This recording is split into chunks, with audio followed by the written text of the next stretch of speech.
Yesterday was an eventful day in the world of the Philadelphia Phillies, starting with a notable trade to bring in Luis Arraez, and then Dave Dombrowski largely underwhelming in the rest of the MLB trade deadline. But these spirits were uplifted at the end of the day with a thrilling victory over the Washington Nationals, headlined by a grand slam by Derek Hill, who very well may be the everyday outfielder that we were not expecting to be the case. I do want to reflect a little bit on what I think yesterday was an interesting but largely underwhelming day for the Philadelphia Phillies when speaking about their outlook moving forward and kind of where things stand as an organization. Now, I have some positives here and a lot of negatives that I unfortunately do feel. I had some anger when that 6 o'clock buzzer sent and there was no more notable news about the Phillies making upgrades right there. But I do want to make sure we do highlight that Luis Arraez will largely be a difference maker for this Philadelphia Phillies team. He is a different style of player that they've really had on the roster. To give a little bit of his career batting average by season, shout out to Jeff Kerr for tweeting this out. He hit 334 in 2019, 321 in 2020, 294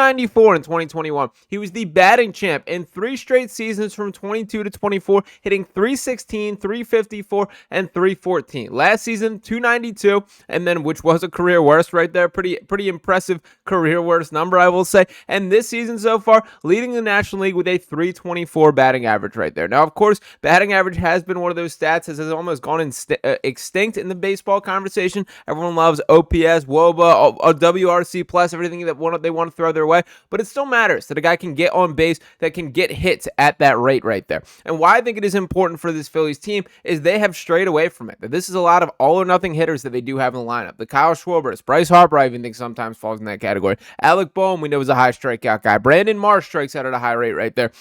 And the stat that I saw yesterday is over the past 4 years, Luis Arraez had 4 years combined. And mind you, this is an everyday player. He has struck out fewer times than Trea Turner has so far this season. That is a pretty insane kind of conversation to have. And I do think that those type of at-bats can be infectious. When you watch a guy battle at the plate, when you watch him competing, fouling off pitches, making sure you're putting things in play, that's stuff that does rub off on your teammates and sets the tone for an entire lineup. So I love that Luis Arraez is going to be a part of this. And I was fired up when the trade did initially go down because to me, that deal signaled the Phillies are going for it. They are pushing their chips in. They are going to fix things. And I like the creativity because there was a ton of fallout. And to talk about the fallout for what this means for the Phillies is the infield is going to look quite different starting with tonight's game. And what I mean by that, and shout out to our guy Luke Arcani for writing this up on Crossing Broad, is he writes, Luis Arraez is going to be a fun addition to this ball club. He does not strike out, he puts the ball in play, and he gets on base. That's something the Phillies need. Quote, we added the leadoff hitter in the league to the offense and a different type of hitter than we have, Dombrowski said when asked about the addition of Arraez. He's somebody that gets on base, sets the stage for some of our big guys, doesn't strike out often. We really like that addition. With the addition of Arraez will come the shuffling of the infield. Once Arraez has inserted himself in the lineup, here's how the Phillies will look defensively. First base, Alec Boehm. Luis Arraez, second base. Trea Turner, shortstop. Bryson Stott, third base. Bryce Harper, right field. Dombrowski said the Phillies, quote, did not discuss moving Trea Turner to the outfield or out of the shortstop position. Quote, well, he's done it before and works hard at it, Dombrowski said in regards to his confidence in Turner's ability to play shortstop the rest of the season. I've seen fielders go through struggling times just like hitters and pitchers do. He's a proven player in the big league, and I think he'll do fine. Now, a couple thoughts here. For starters, I think some of this extends from a little bit of beef between Dave Dombrowski and Bryce Harper. Bryce Harper publicly critiquing this guy, saying that we need help, talking about he'll bend over backwards, do whatever it takes to the organization to help win. I think there's a little bit of Dave Dombrowski being like, oh, really? Then let's do that. Go back to the outfield if you want to talk all this talk, champ. And I hate that that is a little bit that I do think played into it.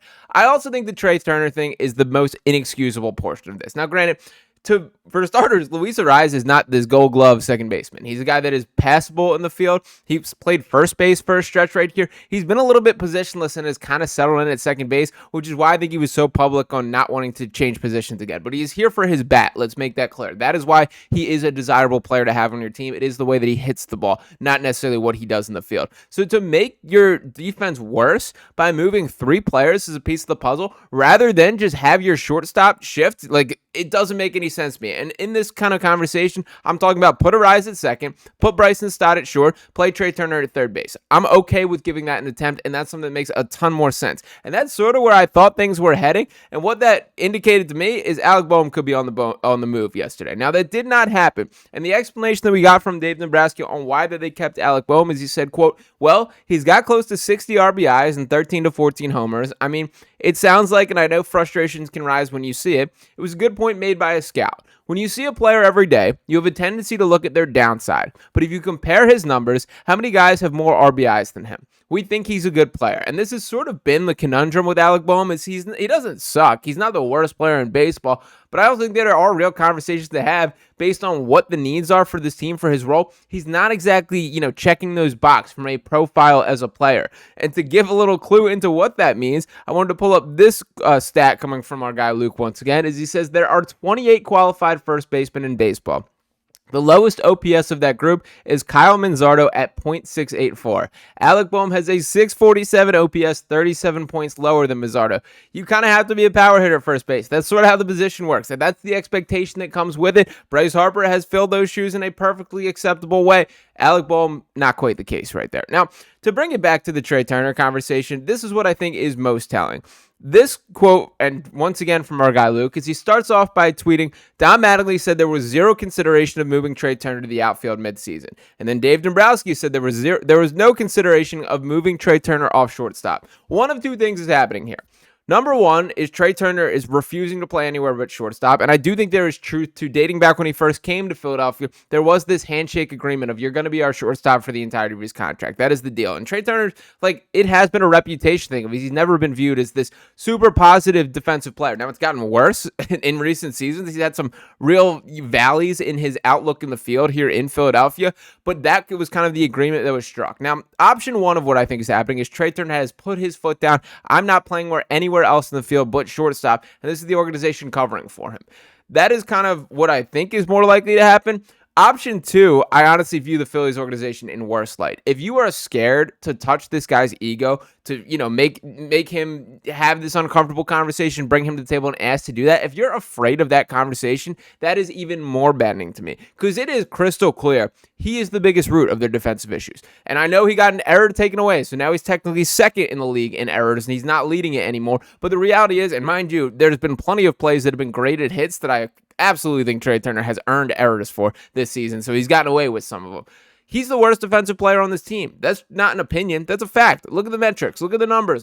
It doesn't take much more than the eye test. Alec Boehm, to his credit, has gotten better at third base, turned into a perfectly acceptable third baseman. Bryce Harper, a perfectly acceptable first baseman. He's learned the position at a high level at a rapid pace of time. Bryson Stott, a borderline Gold Glove candidate. JT Realmuto, awesome behind the plate. The outfield is a bit of an adventure, but you can kind of dive through the pros and cons of each of these guys. It's Trea Turner that is the weak link in the defense. And if you are moving all these pieces around, including your face of the franchise in Bryce Harper, a former MVP who is willing to go from first base back to right field, a position he has not played in 4 years, and Trea Turner is not willing to do that, that is insane to me. I'm getting more and more sick of the Trea Turner tenure, and this is sort of one of those situations that could be a bit of a breaking point. And the biggest thing that I want to happen, I need someone to ask Trea to his face, man. Would you be willing to move positions? Ask him the question, because Bryce Harper will willingly offer that I'm willing to change positions. I'm willing to do whatever. He brought his outfield glove on the past road trip to make sure it was clear that he was showing that. And Dave Dombrowski obviously took him up on it. But Trea Turner needs to be asked that question, because it should be about what is best for the team. And that answer is Trea Turner not playing shortstop, man. So I need to hear the answer. And it's especially maddening when you factor in Luis Arraez is a rental. This is not something that is in the long-term future, and I think that's why Harper was really willing to do this in this situation right there, that I do think he wants to be a first baseman, and I think it's the right move for him to be a first baseman when we talk about expanding his career. But for Trea Turner, that you wouldn't be willing to do this for 6 months, for half a season, for 50 games in playoffs is maddening to me right there. So I need to have a conversation about that. And the last comment that was brought, of course, the outfield is a little bit problematic. I will say, Derek Hill and Brian De La Cruz have both been playing at awesome levels of late, and I think that certainly played into the conversation. Derek Hill rewarding us with a grand slam last night, an awesome moment to see that crowd pop and everything. I love everything about Derek Hill. He's a hooper. There's no doubt about it. But the starting pitching was not fixed. The bullpen arm, I'm not completely sold on that issue is fixed. I still think they're a bit limited in the bullpen. But Dave Dombrowski was asked about the starting pitching depth, and what he said is, quote, and this coming from Luke Arcani's article once again, right now, the Phillies lack starting pitching depth. They have Zack Wheeler, Christopher Sanchez, and Jesus Luzardo as the top three guys. They have Aaron Nola, who has had another down season, as their fourth option. And their fifth option is Andrew Painter, who was optioned to AAA back in the middle of June, but is now back with the team. Quote, a little, Dombrowski said when asked if he's worried about their starting pitching depth. Do you end up getting a guy that's a fifth starter that you don't think is as good as your guy that you have now, and option that guy you think is given a better chance to win to help your depth? Aaron Nola right now is scheduled to start a playoff game. If the team finds themselves in the postseason, Dombrowski said the following note on Nola. Well, we hope that we get there, the playoffs. Aaron Nola has been a good pitcher in the big leagues. And actually, I was just telling, a lot of people are more analytically oriented than the others. But I would tell you, if you looked at the analytics, he's ranked like the 75th player in the MLB at all starting pitchers. So, I mean, when you do that, you go by 30 and divide it, but he has not pitched up to his normal capabilities. He pitched well last time off, but between him and Painter, we'll figure that out when we get there. Dombrowski would not comment on if the team made an offer at Tariq Skubal, but said they did check in on starting pitchers around the league. Now, I think this is some significant mental gymnastics that ultimately comes to the conclusion of we did not get the job done in finding a starting pitcher. Guys were out there. Guys were on the move. There were plenty of trades that did go down, but the Phillies did not ultimately dip their toes in that water. I have no confidence that Aaron Nola can start a playoff game. Got whacked for 2 home runs. He does settle in, is the thing that I will give him credit for, is he'll get absolutely hammered by like a monster home run and be ready to suit up and take on the next batter. But the fact of the matter is he's given up more home runs than any other pitcher in the National League. That his ERA is above 5. And even like the best case Aaron Nola starts at this point are like 3 or 4 runs allowed and you need your offense to carry. That doesn't get the job done in a postseason perspective. It just doesn't. Now, I was encouraged by the previous Andrew Painter start, but I do think that this came up a little empty-handed from the Phillies' perspective. Do the Phillies have a better chance at competing deep into the playoffs than was the case before yesterday?